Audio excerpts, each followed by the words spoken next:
आपके रूबरू मेरे साथ।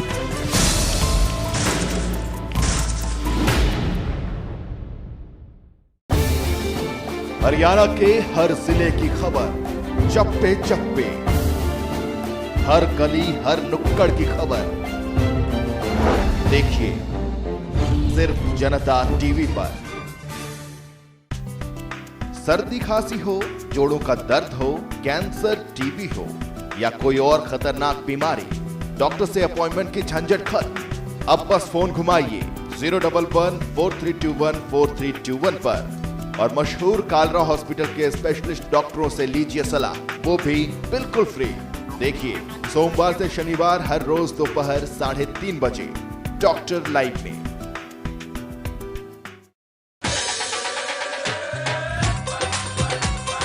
हरियाणा की संस्कृति के हर रंग, जनता से जुड़ी हर खबर देखिए जनता टीवी पर। सियासी गलियारों की उठापटक, पर्दे के पीछे की हकीकत, परत दर परत खुलेंगे राज। जब होंगी कुछ खास शख्सियतें आपके रूबरू मेरे साथ।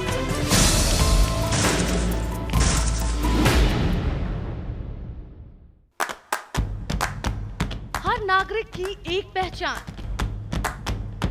जन्म से लेकर मृत्यु तक, स्कूल से लेकर अस्पताल तक, सबका एक यूनिक नंबर।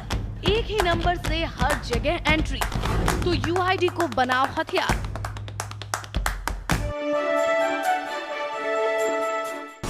बोल फ्री, बोलने की आजादी। गुड़गांव के अंदर मैं ट्रक चलाता हूँ। मैं गुड़गांव सेक्टर 18 में रहती हूँ। मैं इंद्रानी सागर बोल रही हूँ। वहाँ पर रास्ताएं इतनी खराब है। हमारे यहाँ गंदगी के ढेर लगे हुए हैं। टैंकर आते हैं और बच्चा जाकर 2 नंबर से पानी खींच के लाता है। सुविधाओं में काला अक्सर भैंस बराबर के बराबर। अनाज मिलता डीजल पर मत मारे इनको और कोई सुनाई नहीं होती है। पैसा लूटते हैं कर्मचारी अधिकारी। डीजल के रेट बढ़ गए। गली हमारी पक्की नहीं है, कच्ची है। देख क्या 3 नंबर पुलिया, रोड खराब हो रही है, रोड को कोई सुनवाई नहीं हो रही है। महंगाई बढ़ रही है दिन प्रतिदिन, भ्रष्टाचार इतना हो गया है। हायर हमारी पॉलिटिक्स है, अगर वो चाहेगी कि गरीब पढ़े तो गरीब जरूर पढ़ेगा और गरीब जरूर बढ़ेगा। परेशानी बहुत डबल ना, बिजली दे रही, बिजली आ जाए 1.5 घंटा दोपहर को, रात को कभी आ जाए, कभी आ जाए 2-4 घंटा आवे नहीं आवे। क्या कर देखो गंदगी फैल रही है।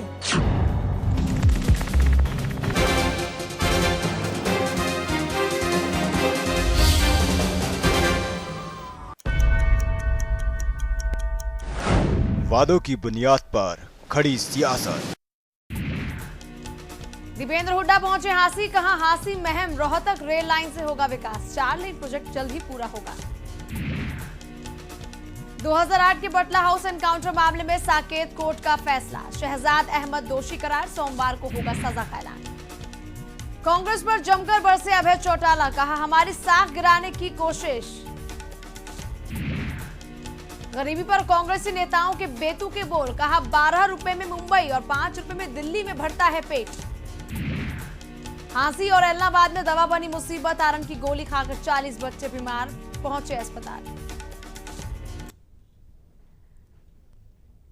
नमस्कार, मैं हूं पूजा आपके साथ और आप देख रहे हैं जनता टीवी। सबसे पहले बात करेंगे इस वक्त की बड़ी खबर की, सीधे रुख करते हैं गोहाना से। इस वक्त की बड़ी खबर आ रही है, गोहाना के बरौदा में एक मकान गिर गया है और मकान के गिरने से 7 लोग घायल हो गए हैं। घायलों को फिलहाल अस्पताल में भर्ती करा दिया गया है। इस वक्त की बड़ी खबर, मकान के गिरने से 7 लोग घायल। गोहाना के बरौदा का मामला है, जहां पर मकान गिरने से 7 लोग घायल हो गए हैं हादसे में और फिलहाल सभी घायलों को इस वक्त अस्पताल में भर्ती कराया गया है। गोहाना के बरौदा में गिरा मकान, हादसे में 7 लोग घायल। इस वक्त की बड़ी खबर, घायलों को कराया गया अस्पताल में भर्ती। लगातार इस वक्त की बड़ी खबर पर बने हुए हैं। गोहाना के बरौदा से इस वक्त की बड़ी खबर, जहां मकान के गिरने से 7 लोग हादसे में हुए घायल। फिलहाल सभी घायलों को कराया गया है अस्पताल में भर्ती।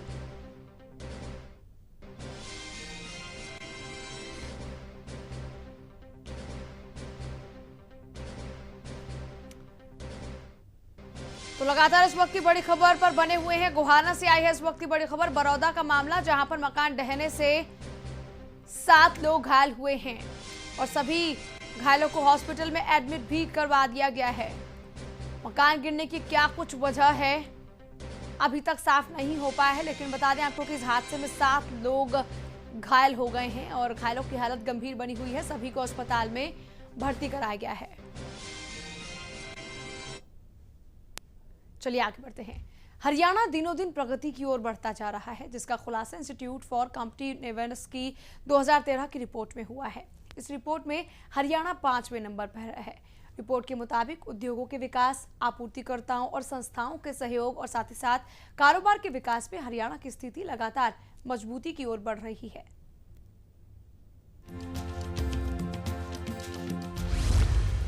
प्रगति में हरियाणा टॉप 10 में। इंस्टीट्यूट फॉर कॉम्पिटिटिवनेस की 2013 की रिपोर्ट। राज्यों के तुलनात्मक अध्ययन को लेकर है रिपोर्ट। रिपोर्ट में दिल्ली पहले और गोवा दूसरे स्थान पर, हरियाणा 5वें नंबर पर। इंफ्रास्ट्रक्चर, संचार सुविधाओं, प्रशासन, वित्तीय और अत्याधुनिक संसाधनों की दृष्टि से देखा जाए तो हरियाणा लगातार प्रगति कर रहा है।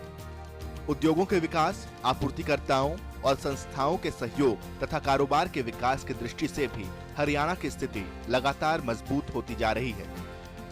इन सभी महत्वपूर्ण कारकों के चलते हरियाणा इस दौड़ में एक बार फिर से टॉप 10 में है। इस बात का खुलासा इंस्टीट्यूट फॉर कॉम्पिटिटिवनेस द्वारा जारी की गई भारत राज्य प्रतिस्पर्धा रिपोर्ट 2013 में किया गया है। इस रिपोर्ट के मुताबिक दिल्ली पहले और गोवा दूसरे स्थान पर है। इसके बाद महाराष्ट्र, गुजरात, हरियाणा, केरल, तमिलनाडु, पंजाब, हिमाचल प्रदेश और आंध्र प्रदेश पहले 10 स्थानों पर हैं। भारत राज्य प्रतिस्पर्धा रिपोर्ट का 5वां संस्करण मैनेजमेंट गुरु के द्वारा दिए गए माइक्रोनेमिक डायमंड मॉडल पर आधारित है। ये मॉडल कारकों की स्थिति, मांग की स्थिति, रणनीति और प्रतिद्वंदिता तथा सहयोग और संबंधित उद्योग जैसी प्रतिस्पर्धा के 4 स्तंभों पर आधारित है। भारत के असमान विकास को देखते हुए राज्यों में प्रतिस्पर्धा गुणांक को बढ़ावा देना बहुत जरूरी है। इस दृष्टि से देश के सामूहिक विकास पर ध्यान देना चाहिए। राज्यों और नीति निर्माताओं को संपत्ति के निर्माण पर फोकस करना चाहिए। पर्यावरण और समुदाय के हितों को ध्यान में रखते हुए समाज के सभी वर्गों पर ध्यान देना आवश्यक है। ब्यूरो रिपोर्ट, जनता टीवी। और वहीं सांसद दीपेंद्र हुड्डा ने कहा है कि सड़कें, रेल और जहाज यातायात देश के विकास की धुरी है। इसी उद्देश्य से 28 जुलाई को हांसी में रेल मंत्री और केंद्रीय भूतल और परिवहन मंत्री ऑस्कर फर्नांडीज द्वारा लगभग 1500 करोड़ रुपए की लागत से रेल और सड़क परियोजनाओं की आधारशिला रखी जाएगी। ये बातें दीपेंद्र हुड्डा ने हरियाणा में विकास संदेश निमंत्रण रथ यात्रा को हरी झंडी दिखाते वक्त कही। एक बात है, औरों से फालतू काम लेता है। मैं है कनाट प्लेस का हमारी महम हांसी रेल की लाइन है। उस रेल की लाइन का स्टेशन मुंडाल के अंदर भी बनने जा रहा है और 28 का हमने निमंत्रण दिया, न्योता दिया कार्यकर्ताओं को कि ये जो 4 लेन सड़क बनेगी और रेल की लाइन जो बनेगी, इससे पूरे NH10 में हिसार तक ये एक विकास की संभावनाएं बढ़ेंगी। इंफ्रास्ट्रक्चर, क्योंकि विकास के लिए मूलभूत इंफ्रास्ट्रक्चर विकास की नींव रखने का काम करता है। देखिए इसमें तकरीबन 400 से 500 करोड़ के बीच में इसकी लागत है और 2.5 साल का इसका समय की अवधि तय करी जाती है रेलवे माध्यम के द्वारा। ये इस पूरे इलाके को जोड़ने का काम करेंगे।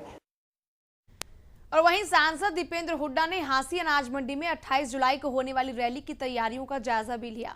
इस मौके पर दीपेंद्र हुड्डा ने बताया कि हांसी महम रोहतक रेल मार्ग और हिसार रोहतक 4 लेन के बनने के बाद इलाके का पूरी तरह से विकास होगा।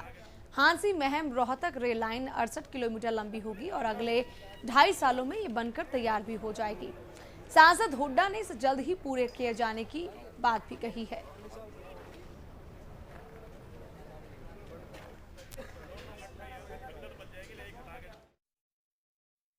जो 4 लेन सड़क और बाईपास से हांसी शहर के विकास में बहुत तेजी आएगी और केवल हांसी शहर की बात नहीं है, मैं समझता हूँ पूरे हिसार को और पूरे हांसी को, पूरा अपना हिसार और अपना पूरे इस क्षेत्र को NH10 को पूरा इसमें विकास के मामले में फायदा होगा।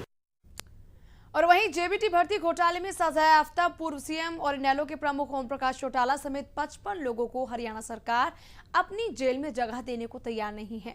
बता दें आपको कि दिल्ली सरकार ने एक पत्र योग कर हरियाणा सरकार से जेबीटी घोटाले के दोषियों को हरियाणा की ही जेल में रखने का आग्रह किया, लेकिन प्रदेश के गृह विभाग ने इसे मानने से इनकार कर दिया।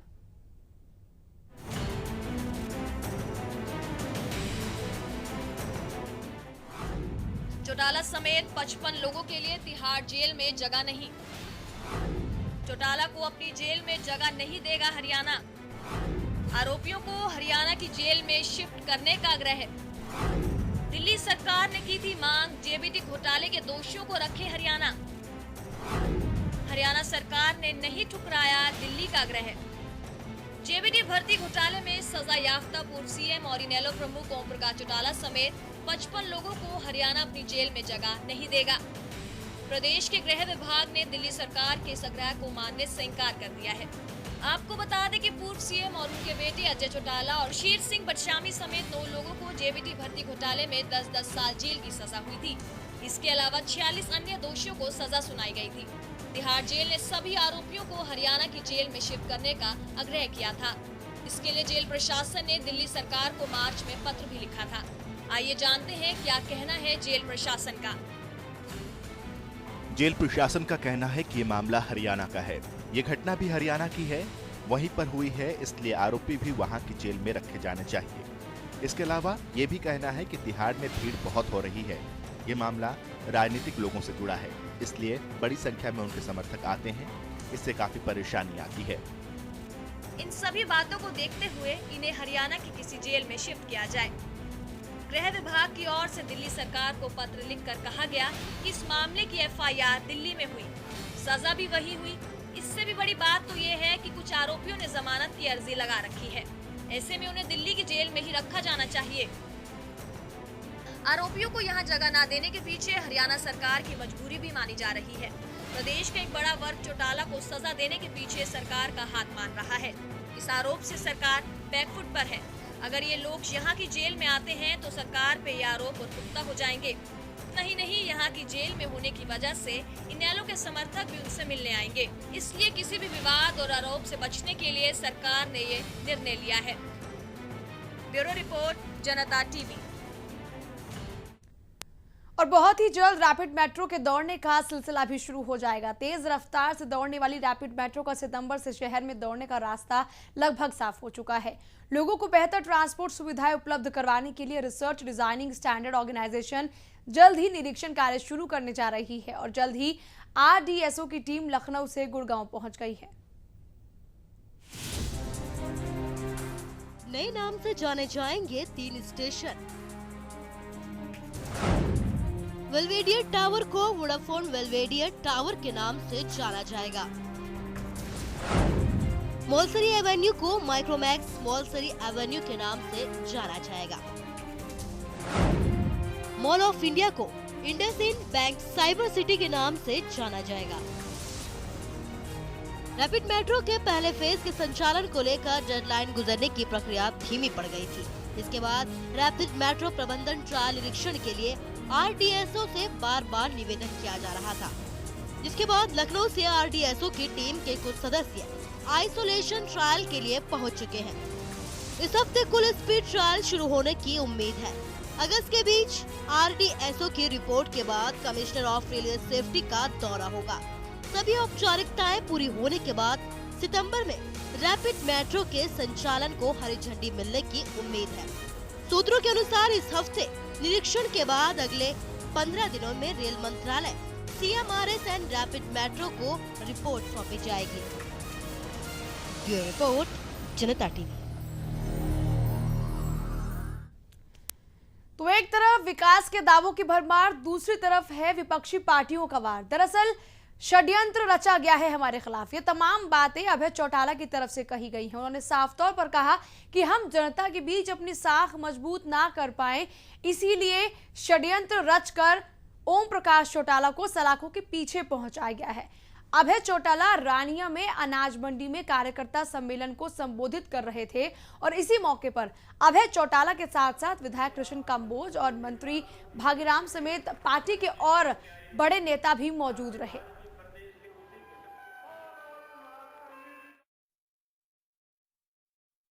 षड्यंत्र आपके खिलाफ इसलिए नहीं रचा गया कि आपने किसी गरीब को नौकरी देने का काम किया। षड्यंत्र साथियों इसलिए रचा गया कि चौधरी ओम प्रकाश चौटाला लगातार आप लोगों के बीच में रह के इस कांग्रेस पार्टी की बेकायदियों को नाकाम कर, बेकायदियों को लोगों के बीच में ले जाकर के लोगों को बता रहे थे। और वहीं सफीदों में इनेलो के पूर्व सांसद सुरेंद्र बरवाला ने कहा कि इनेलो किसी के साथ गठबंधन से चुनाव नहीं लड़ेगी, बल्कि इनेलो खुद अपने बल पर चुनाव लड़ेगी। साथ ही कांग्रेस पर निशाना साधते हुए उन्होंने कहा कि आज प्रदेश के सभी लोग कांग्रेस से परेशान हो चुके हैं। कांग्रेस की सरकार से महंगाई और भ्रष्टाचार के अलावा जनता को कुछ नहीं मिला। मिड डे मील पर भी उन्होंने सरकार के ऊपर निशाना साधा और कहा कि बरवाला में उन्होंने ये कहा कि कांग्रेस बच्चों की तरफ ध्यान ही नहीं दे रही है, बल्कि देश को लूटने का काम कर रही है। इसी को देखते हुए पार्टी के कार्यकर्ताओं ने 11 अगस्त को इनेलो में रैली करने का ऐलान भी किया। ये बातें सुरेंद्र बरवाला ने कार्यकर्ता सम्मेलन के दौरान कही, जहां पर वो जमकर बरसते हुए नजर आए हरियाणा सरकार पर।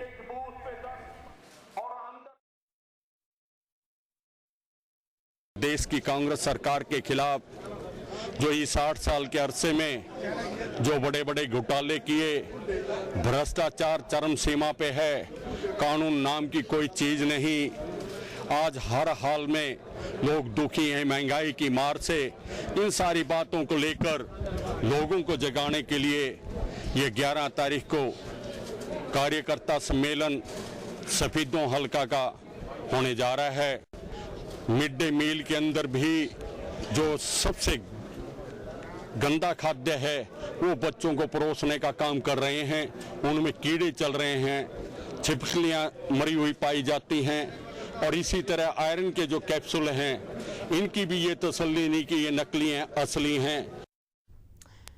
वहीं प्रदेश के सह प्रभारी जसविंदर सिंह खैरा ने कहा कि इंसो का जो स्थापना दिवस है 5 अगस्त, उसी को करनाल में व्यापक स्तर पर उसे मनाया भी जाएगा, जिसमें छात्रों की समस्याओं पर विचार किया जाएगा। और साथ ही उन्होंने कहा कि कांग्रेस पर निशाना साधते हुए उन्होंने कहा कि कांग्रेस के शासन में छात्रों की कोई सुनवाई नहीं हो रही, साथ ही छात्रों के अधिकारों का हनन भी हुआ है। जसविंदर सिंह ने ये बातें पत्रकारों को संबोधित करते हुए कही। स्थापना दिवस है वो करनाल जिले में मनाया जाएगा 5 अगस्त को, और इसके लिए आदरणीय दुष्यंत चौटाला जी ने इंसो के प्रत्येक कार्यकर्ता की ड्यूटियां लगाई हैं और छात्र वर्ग से विनम्र प्रार्थना की है कि वो इंसो सम्मेलन में बढ़ चढ़ कर हिस्सा ले रहा है। कांग्रेस सरकार की गलतियों के कारण जो छात्र वर्ग को भुगतना पड़ रहा है उसके खिलाफ इंसो संगठन इस सम्मेलन में अपनी आवाज़ उठाएगी और इस कांग्रेस सरकार से अपील करेगी कि या तो वो गद्दी छोड़े या प्रशासन को सुधारे और छात्र वर्ग की आवाज़ को उठाए और उसमें सुधार करे। तो कांग्रेस विरोधी जो छात्र वर्ग की समस्याएं हैं उसके ऊपर फोकस रहेगा। एक तरफ इनेलो हो या फिर बीजेपी हो या फिर हो हज का लगातार वार किया जा रहा है सरकार पर। वहीं लाडवा में सांसद नवीन जिंदल ने कहा कि शिक्षा के क्षेत्र में अनुभव की अहम भूमिका होती है, जिसके आधार पर शिक्षक और अन्य स्टाफ के मेंबर्स को महत्व दिया जाता है। उन्होंने कहा कि शिक्षा का स्तर शिक्षक की गुणवत्ता पर निर्भर करता है। ये तमाम बातें उन्होंने बतौर मुख्य अतिथि लाडवा में बास्केटबॉल कोर्ट का उद्घाटन करते हुए कही। साथ ही उन्होंने 2 नई बसों को हरी झंडी दिखाकर रवाना भी किया। यानी एक तरफ हाशिए पर है सरकार, दूसरी तरफ सरकार की तरफ से लगातार कसीदे गढ़े जाने में कोई कमी नहीं छोड़ी जा रही है। एक तरफ विकास के दावे, दूसरी तरफ अस्पतालों की बदहाली किसी से छुपी नहीं है। लगातार अस्पतालों की बदहाली के मामले सामने आ रहे हैं, लेकिन इस बार जो मामला देखने को मिला है पलवल में वो सभी को हैरान करने वाला है। दरअसल यहाँ पर मरीज का खून बहता रहे तो बह जाए, लेकिन वहां उसे देखने के लिए कोई तैयार नहीं है। जरा तस्वीरों पर गौर कीजिए।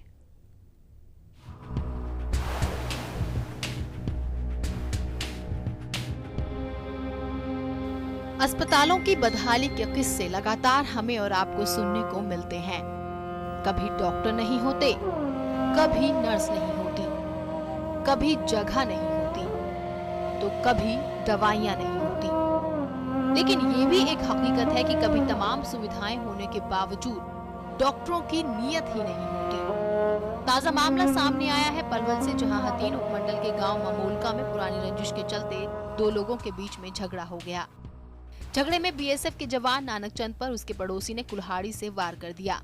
घायल हालत में जवान को पहले इलाज के लिए हथीन स्वास्थ्य केंद्र पर ले जाया गया, जहां घायल को इलाज के लिए घंटों इंतजार करना पड़ा। लेकिन किसी डॉक्टर तो क्या, किसी नर्स ने भी उसे देखने की जहमत नहीं उठाई, जिसके बाद बेबस परिजन घायल को पलवल के सरकारी अस्पताल में ले गए। हथीन के अस्पताल में डॉक्टर ने सुई भी नहीं लगाई? ना लगाई जी। कितनी देर पड़ा रहा मरीज? कम से कम 1 घंटा पड़ा रहा वहाँ पे। हाँ जी। हद तो तब हो गई जब घायल को पलवल के अस्पताल ले जाया गया, लेकिन वहाँ पर भी इलाज के नाम पर महज खानापूर्ति कर दी गई, एक पट्टी बांधकर, और साथ ही वहाँ पर भी पल्ला झाड़ते हुए मरीज को दिल्ली के सफदरजंग अस्पताल के लिए रेफर कर दिया गया। वहीं परिजन इस डर में है कि पता नहीं उनका भाई पलवल से सही सलामत दिल्ली तक पहुँच भी पाएगा या फिर नहीं। इसमें लगाया सर, जो कुछ लगाया सामने जो ग्लूकोज की बोतल लगा दी बस। हाँ जी, हमें कुछ पता नहीं इसमें कोई टीटी का दिया है नहीं दिया है। और ना हथीन में कोई इलाज किया? हथीन में तो बिल्कुल कुछ नहीं गया जी, ऐसे भगा दिया यहाँ को। और यहाँ भी सिर्फ पट्टी लपेट दी गई? सिर्फ एक पट्टी लपेट गई है जो आपके सामने है सर। और कहाँ के लिए? यहाँ सफदरजंग के लिए लिख दिया है जी। अब भगवान जाने मेरे भाई सफदरजंग ठीक पहुँचेगा या न पहुँचेगा। इतना ही नहीं, वहाँ पर मौजूद अन्य लोगों से जब बात की गई तो वो भी अस्पताल प्रशासन की लापरवाही से साफ नाराज नजर आए।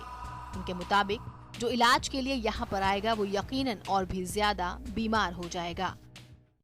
डॉक्टर के हम जिंदगी लेने के लिए खुला हुआ है, ये तो जिंदगी लेते हैं मेरे हिसाब से। तो मेरे छोटे भाई की मिसेज है, डिलीवरी होने वाली है, कल की सुबह की आई पड़ी है, उसको ना कोई इंजेक्शन है ना कुछ है, उसको परेशान कर रखा है। डॉक्टर से बात करते हो, कहते स्टाफ से बात करो, स्टाफ को पता है। बहरहाल इस खबर ने एक बार फिर से साफ कर दिया है कि अस्पताल प्रशासन की लापरवाही लगातार लोगों की जिंदगी बचाने के बजाय लेट लतीफी में ज्यादा मशगूल रहती है, फिर चाहे किसी की जान ही क्यों न चली जाए। इसे वक्त रहते ही सुधारने की जरूरत है, जिससे कि मासूमों को बचाया जा सके। पलवल से गुरुदत्त गर्ग के साथ ब्यूरो रिपोर्ट, जनता टीवी। जी हाँ, तो एक तरफ प्रशासन की लापरवाही की मार आम जनता पर पड़ रही है, वहीं दूसरी ओर महंगाई की मार झेलने को भी आम जनता बेबस नजर आ रही है। दरअसल प्याज के दाम भी इस बार आसमान छूने लगे हैं। बता दें आपको कि कृषि मंत्री शरद पवार प्याज के निर्यात पर अब पाबंदी के पक्ष में नजर नहीं आ रहे हैं। वो अन्य कृषि उत्पादों के निर्यात पर प्रतिबंध के भी खिलाफ हैं।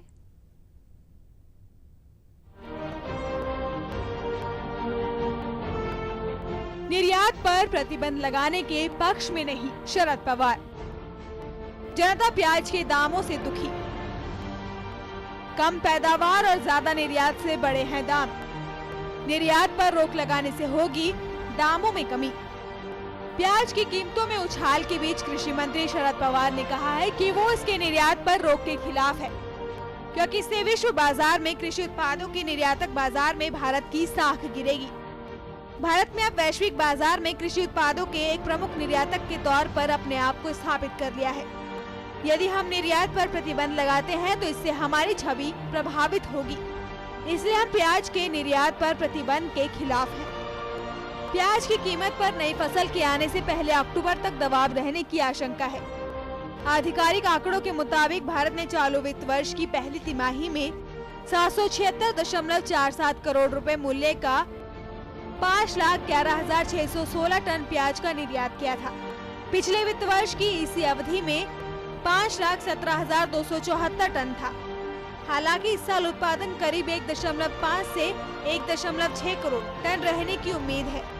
इससे पहले भी उत्तराखंड में त्रासदी, हिमाचल में भारी बारिश और यमुना नदी में आई बाढ़ के कारण टमाटर की फसल को हुए भारी नुकसान की वजह से इसके दाम खुले बाजार में भड़क कर 100 रुपए प्रति किलो तक पहुंच गए थे। ऐसे में प्याज की बढ़ती कीमतों पर चिंता जताते हुए दिल्ली सरकार ने जमाखोरों के खिलाफ छापा मारने का फैसला किया है और खुदरा विक्रेताओं की सब्जियों को उचित दर पर बेचने का फैसला लिया है। दिल्ली सरकार ने कहा है कि शहर में प्याज की आपूर्ति में कोई कमी नहीं है, जबकि खुदरा बाजार में कीमतें बढ़कर 40 रुपए प्रति किलो हो गई है, जो एक महीने पहले 20 रुपए प्रति किलो थी। व्यापारियों ने कहा था कि महाराष्ट्र में कम आपूर्ति के कारण थोक बिक्री बाजार में कीमतें पिछले 2.5 साल में सबसे अधिक हो गई है। इसी वजह से यहाँ की कीमतें बढ़ती जा रही हैं। ऐसे में प्याज समेत सब्जियों की आसमान छूती कीमतों को लेकर उपभोक्ता बेहद परेशान है। ब्यूरो रिपोर्ट, जनता टीवी। और चलिए इसी के साथ फिलहाल इस बुलेटिन में इतना ही, लेकिन तमाम खबरों के लिए आप लगातार देखते रहे जनता टीवी। नमस्कार।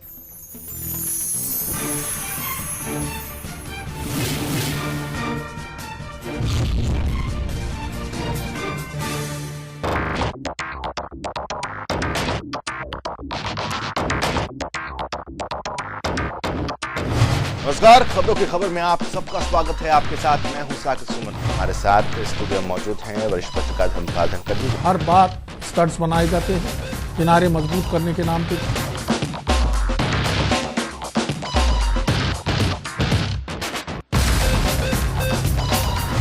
साकिब ने तो सीबीआई को आज़ादी मिली है और न सीबीआई दबाव बनाने की कोशिश कर रही है, क्योंकि मकसद वही होता है कि किसी तरह से मुद्दा गरमाया जाए।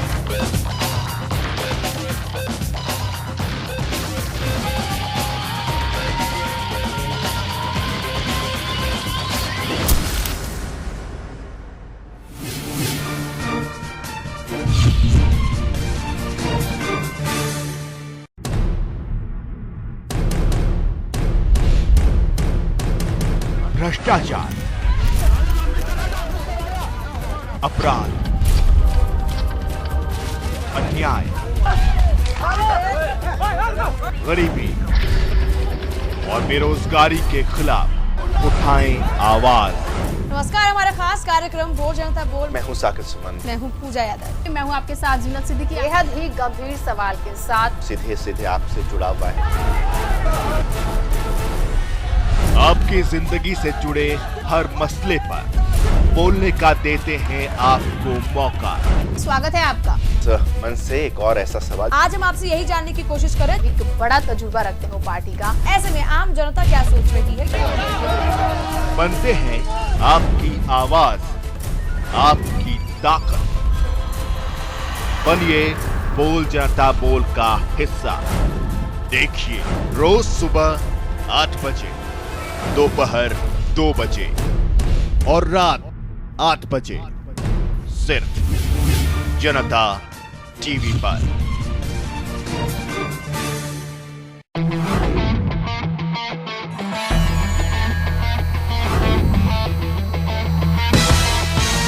क्या आपको लगता है कि किसी जगह पर राजनीति में पहुंचने के लिए जरूरी है गॉडफादर का होना? हाँ बिल्कुल है, और मैं तो अपने आप को आदर्श मानता हूँ मुख्यमंत्री चौधरी भूपेंद्र सिंह जी हुड्डा को, कि जिन्होंने हमेशा से हमारे बचपन से लेकर अब तक हमेशा परिवार के साथ हमेशा गॉडफादर रहा। पिछले कुछ समय में देखें तो हरियाणा में दलितों पे काफ़ी अत्याचार हुए, इस तरह की घटनाएं भी आई। पवनावा का एक कांड है जो बहुत सुर्खियों में भी रहा। कि ये घटना घटी है वो निंदनीय है इस बात, लेकिन हमारे पास प्रदेश में 10 में से अगर 10 शिकायतें आई हैं तो 8 पे एक्शन फौरन हुआ। पिछली सरकारों में कितने दलितों पे अत्याचार हुए, कितने एक्शन हुए, लेकिन हमारी सरकार तो बिल्कुल सक्रिय है। सख्त से सख्त निर्देश है सभी एसपी को, डीसी को, कि फौरन एक्शन लिया जाए इस बात।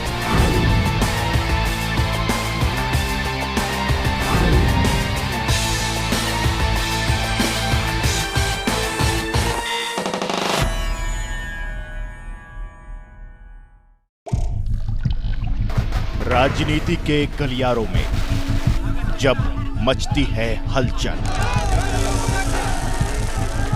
सत्ता की चाहत जब जनता को करती है गुमराह, सियासत की उठापटक के बीच जब समझ न आए खबरों की हकीकत, तो देखें जनता टीवी। हम दिखाएंगे आपको निष्पक्ष और सीधी खबर। गरीब जनता तो अतिशय ज्यादा दुखी है। बहुत परेशानी है, गरीब आदमी को रोटी खानी मुश्किल हो रही है। राशन नहीं मिल रहा कई दिन से, हमें भूखा मारे देश कुएं लुटा रहे। मैं किसानों की बात करना चाहता हूँ। किसान की फसल निरंतर घटती जा रही है। हरियाणा के अंदर आज कानून व्यवस्था के नाम की चीज नहीं है। अत्याचार हरियाणा में जितने होने लग रहे हैं, जो अत्याचार आज तक हमने देखे हैं, जगह जगह पर इतने अत्याचार हो रहे हैं। भाई मैं तो कभी जिंदगी में देखा ही नहीं। इज्जत लूटी जा रही है, बहन बेटियां ही मरने ही बेहतर। देश को आजाद हुए 65 साल हो चुके हैं।